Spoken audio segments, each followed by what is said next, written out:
अरे वैसन वैसन फरडवन के का बात करता भैया, जैसे ओम प्रकाश राजभर है, दारा चौहान है, स्वामी प्रसाद मौर्य है, क्या क्या चाहते, क्या पकड़े हैं? वैसे कोई ऐसा फ्रॉड है? जब मैं 2004 में चुनाव लड़ी थी भूतपूर्व प्रधानमंत्री स्वर्गीय चंद्रशेखर के खिलाफ, तो इसने इनके भतीजे पप्पू एमएलसी से 10 लाख रुपया ले लिया और हमसे कहा कि आप अकबरपुर लड़िए। तब पूर्व मुख्यमंत्री मायावती अकबरपुर से चुनाव लड़ रही थी। कौन कहा था? यही ओम प्रकाश राजभर। इसकी ये फ्रॉड है, ये बहुत धोखेबाज है, बहुत बड़ा ऐलान करता है। राजभरों को 10 पीढ़ी पीछे भेज दिया। ये ऐलान करता था मंच से कि मैं कोई एमपी एमएलए का चुनाव नहीं लड़ूंगा, कोई मंत्री का पद नहीं लूंगा। आज देखिए उसका बेटा लड़ रहा है, उसकी पतोई लड़ रही है, उसकी बेटी लड़ रही है, उसकी बहू लड़ रही है, उसकी बीवी लड़ रही है। क्या उसका इमेज रखते हैं आप बताइए? एक बच्चा नवरत्न आया था, उसको उम्र का लिहाज नहीं है, तो उसको फ्रॉड नहीं कहूँगी तो क्या कहूँगी?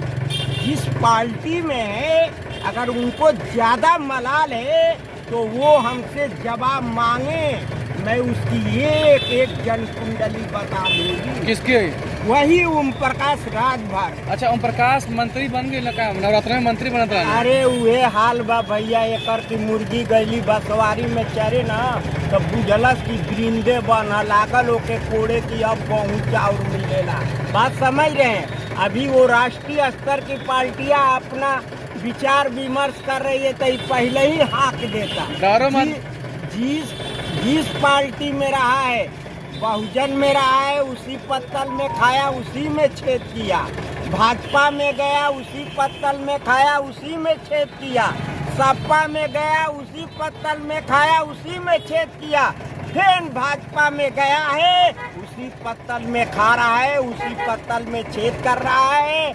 ऐ ओम प्रकाश राजभर, मैं तुझे चेता रही हूँ, चुनाव आने दो।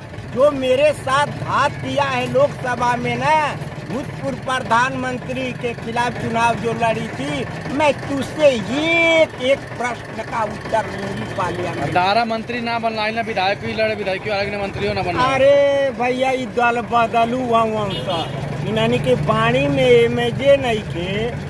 अभी देखिए चुनाव हुआ था, अभी 1.5 साल हुआ एमएलए का, क्या इसकी ख्वाब थी? ये भार किस पे आता है? भाजपा बता दे या सपा बता दे या बहुजन बता, कोई भी मंत्री बनने गए थे, मंत्री हाँ, बने। मंत्री बनी हमसा इन्हनी के कीरावा छछुनरियन के हाल बा। तैयारी की बात तो देख ही रहे हैं, पार्लियामेंट का चुनाव है, छोटा मोटा चुनाव नहीं है, ऑल इंडिया लेवल का चुनाव है। जब भी लड़ूंगी स्वर्गीय कल्पनाथ राय के अधूरे सपनों को मुद्दा उठाऊंगी। बात समझ गए?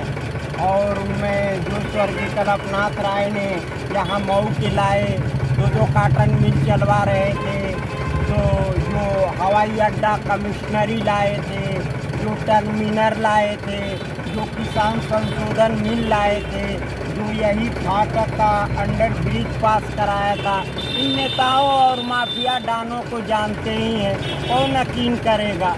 बात समझ रहे हैं? मैं वो चीज़ पे, उस मुद्दे पे लड़ूंगी ताकि स्वर्गीय कल्पनाथ राय के मरने के बाद कोई नेता माई का लाल वैसे नहीं आया जो उनके विकास के नाम पर एक ईंटा रख दे। ईंटा तो दूर की बात है, उसमें आज तक किसी नेताओं ने चुना कली नहीं किया, जबकि भाजपा से आए एमपी एमएलए, सपा से आए, बहुजन से आए। मैं आपको दुआ देती हूँ कि हमारे साथ जो हुआ ये भारत स्वतंत्र देश में शर्मसार कर देने वाली चीज है। हम आते हैं, सुनिए, 24 का चुनाव है तो आप लड़ेंगे चुनाव, पार्टी से लड़ेंगे या निर्दलीय लड़ेंगे? नहीं, इस बार पार्टी से आऊंगी, ये मेरा दावा और ऐलान है। बड़े पार्टी में क्या लीजिए, जिस पार्टी से, पार्टी तो नगर निकाय के चुनाव में सभी ऑफर दी थी, मगर ये घर का चुनाव था तो जजमान ने कहा तो मैं ऐलान की थी तो ऐलान आपकी गाड़ी लखनऊ में भी दौड़ रही है अक्सर, लखनऊ चक्कर काट रहे हैं। अब लीजिए, आप लोग का दुआ है, आप लोगों ने इतना ऊंचाई पे पहुंचाया है। मैं पूरे हिंदुस्तान की मीडिया को अपने बिरादरी और अपने तरफ से दिल की गहराई से धन्यवाद देती हूँ। आप घोषित